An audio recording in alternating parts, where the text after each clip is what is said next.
Asta e partea a doua de la tricuri și scheme și o să vă învățăm tricuri de bază. Primul e hop, care îl dau eu.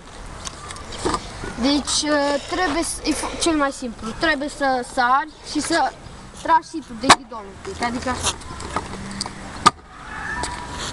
Al doilea o să-l explice Filip manual. Deci, puneți piciorul, îl băgați până în frână, îi dați un picior și trageți de ghidon. De ghidon și trebuie să vă țineți echilibru. Și se face mai așa. greu un pic.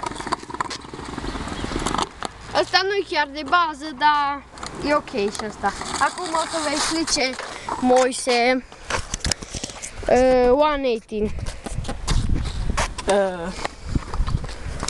Paniții se face, țineți un ghidon și Trebuie să știți opul. trebuie să știți mai întâi hopul bine, adică hopul ar veni acesta.